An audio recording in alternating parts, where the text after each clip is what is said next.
नमस्कार दोस्तों, कैसे हो आप सब लोग। आज के वीडियो में हम लेकर आए हैं आपके सामने प्रश्न निर्माण। और प्रश्न निर्माण का टॉपिक जो है वो आपके सिलेबस में दिया हुआ है। यदि आप प्रश्न निर्माण यहाँ से इस वीडियो को देख लेते हैं तो उसके बाद आप किसी भी प्रकार के प्रश्न का निर्माण कर लोगे। उत्तर से प्रश्न को किस प्रकार से बनाया जाता है वो आज की वीडियो में सीखने वाले हैं। तो पूरा वीडियो देखिएगा। वीडियो पसंद आए तो उसको लाइक और शेयर कीजिएगा। चलिए मित्रों, करते हैं वीडियो प्रारंभ।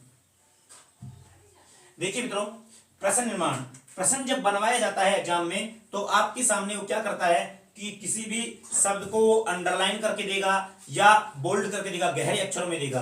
तो कोई एक वाक्य देगा, वाक्य में कोई एक शब्द जो है वो आधार मानेगा, उस शब्द को रेखांकित करके देगा या उसको गहरा करके देगा और आपसे कहेगा कि प्रश्न बनाइए, इस रेखांकित पद के स्थान पर या इस गहरे पद के स्थान पर कौन सा प्रश्नवाचक शब्द आएगा।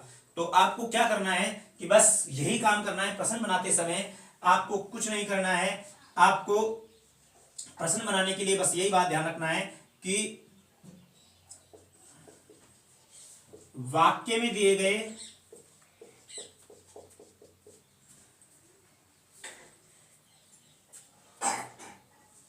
रेखांकित पद या गहरे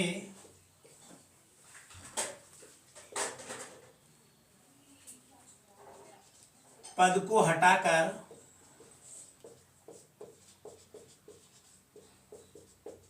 उसके स्थान पर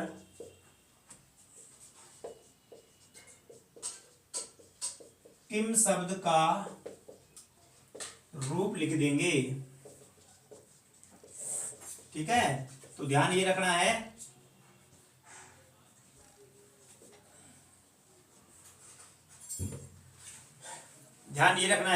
कि वाक्य में जो भी रेखांकित शब्द दे रखा है या गहरा पद दे रखा है उसको हटाना है और उसके स्थान पर किम शब्द का रूप अपना लिख देंगे।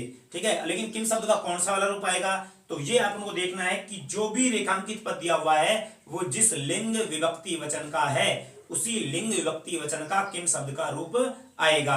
यानी रेखांकित पद जिस लिंग का है, जिस विभक्ति का है, जिस वचन का है उसी लिंग विभक्ति वचन का किम शब्द का रूप वहां पर आएगा। और वाक्य के अंत में आपको ध्यान रखना है कि वाक्य के अंत में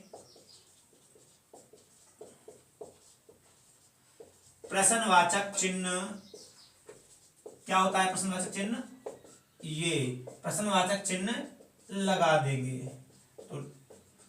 तो वाक्य के अंत में प्रश्नवाचक चिन्ह लगा देते हैं। बस यही दो काम करने और कुछ नहीं है। बिल्कुल सिंपल सा काम है। प्रश्न बनाना बहुत आसान है। संस्कृत में केवल रेखांकित पद को हटाना है, उसके स्थान पर प्रश्नवाचक शब्द लगाना है और यानी किम शब्द का रूप लगाना है और लास्ट में जो पूर्ण विराम दिया हुआ है उसके स्थान पर प्रश्नवाचक चिन्ह लगा देना है। फॉर एग्जाम्पल आप देखिए, जैसे मान लो ये दिया हुआ है, एक उदाहरण बताता हूं आपको।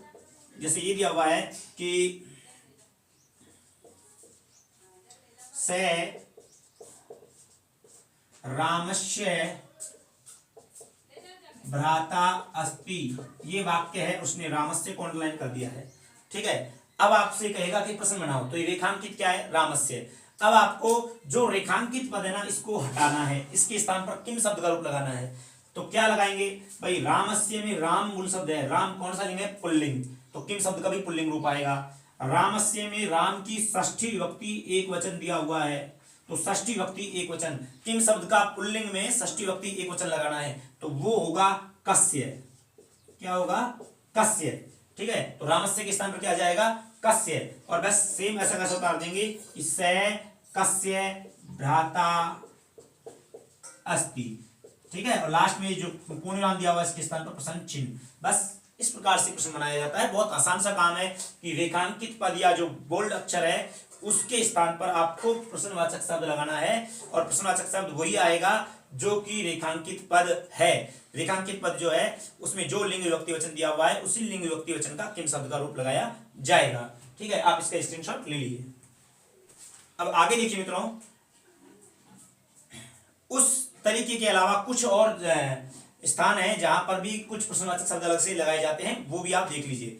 देखिए स्थान, यदि रेखांकित पद जो है, मैंने यहां पर लिखा है यदि रेखांकित पद हो, ठीक है। तो यदि रेखांकित पद कोई स्थान हो लेकिन वो स्थान द्वितीय विभक्ति या सप्तमी विभक्ति में हो तो प्रश्नवाचक शब्द लगेगा कुत्र। रेखांकित शब्द कोई स्थान है और वो भी द्वितीय या सप्तमी विभक्ति में है तो जो प्रश्नवाचक शब्द लगेगा वो लगेगा कुत्र।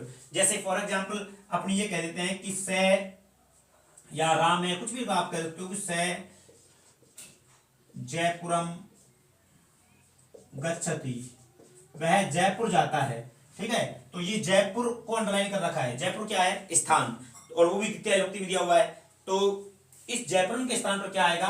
कुत्र। तो बन जाएगा से कुत्र गच्छति। इस प्रकार से प्रश्न बनेगा। आगे देखिए, यदि रेखांकित पद कोई समय दिया हुआ है, टाइम, ठीक है, समय दिया हुआ है तो उसके स्थान पर आएगा कदा। जैसे मान लो दिया हुआ है कि से सप्तवादने पठती, वह 7 बजने पर पढ़ता है, 7 बजे पढ़ता है, और सप्तवादने अंडरलाइन किया हुआ है तो यहां पर 7 बजे क्या है? एक समय है, और समय के स्थान पर क्या आएगा? कदा, यानी कि वह कब पढ़ता है। कुत्र माने कहां, कदा माने कब, ठीक है। आगे, यदि रेखांकित पद कोई संख्या दी हुई है तो संख्या के स्थान पर आएगा कति। जैसे ते पंच भ्राता संति, ये है तो यहां पर पंच जो है वो अंडरलाइन किया हुआ है। अब पंच 5 क्या है? संख्या, तो पंच के स्थान पर क्या आएगा? कति आएगा, ठीक है। तो इस प्रकार से प्रश्न बनेगा। आगे देखो, यदि रेखांकित पद कोई परिमाण दिया हुआ है, परिमाण यानी कि मात्रा, परिमाण का मतलब है कि मात्रा, 1 किलो 2 किलो ना, 1 लीटर 2 लीटर या 1 किलोमीटर, ये मात्राएं जो दी हुई होती हैं जिसको गिना नहीं जाए, मापा जाए, ठीक है, तो वो परिमाण है। और परिमाण के स्थान पर आता है कियत, ठीक है। तो कियत, परिमाण कोई भी मात्रा है उसके स्थान पर क्या आएगा? कियत। जैसे देखिए ते 5 लीटर परिमितम या 5 लीटरम दुग्धम आनयति, ते की जगह सह कर देते हैं, सह 5 लीटरम दुग्धम आनयति, वह 5 लीटर दूध लाता है, और इसमें 5 लीटर जो है उसको क्या कर रखा है? अंडरलाइन किया हुआ है। तो 5 लीटर क्या हुआ? एक परिमाण हुआ, मात्रा हुई, तो इसके स्थान पर क्या आएगा? कियत, यानी कि कितना। कियत का मतलब भी कितना होता है कि वह कितना जो है वो दूध लाता है। आगे देखिए, रीतिवाचक, रीति मतलब तरीका, कोई प्रकार कार्य करने का जो ढंग है वो रीति होती है। तो रीतिवाचक शब्द अगर अंडरलाइन है तो उसके स्थान पर आता है कथम। जैसे अश्वै तीव्रम धावति। अब अश्व का दौड़ने का तरीका है, वो तेज दौड़ता है, अश्व यानी घोड़ा तेज दौड़ता है, और इसमें तीव्रम को अंडरलाइन किया हुआ है तो एक तरीका हुआ है, रीति हुई, इसके स्थान पर आएगा कथम। अश्वै कथम धावति, घोड़ा कैसे दौड़ता है, किस प्रकार से दौड़ता है। तो इस प्रकार से अगर आप इस टेबल को ध्यान रखते हैं तो आप किसी भी प्रश्न को बना सकते हैं। एक बार इसका स्क्रीनशॉट ले सकते हैं। तो मित्रों, यही था प्रश्न निर्माण करने का तरीका। ज्यादा बड़ा वीडियो में नहीं करूंगा क्योंकि टाइम आपके पास बहुत कम है। आप केवल यहाँ पर तरीका सीखिए, अप्लाई आप बहुत सारी उदाहरणों में कर सकते हैं। आपके पास बहुत सारी गाइड हैं, बुक्स हैं, उन पर आप इनको अप्लाई कीजिए, आप किसी भी प्रश्न को बना लोगे। तो आशा करता हूं कि आपको प्रश्न बनाना बहुत अच्छे से आ गया होगा, और यदि आ गया है तो मित्रों वीडियो को लाइक कीजिएगा, कमेंट जरूर कीजिएगा कि आपको वीडियो कैसा लगा।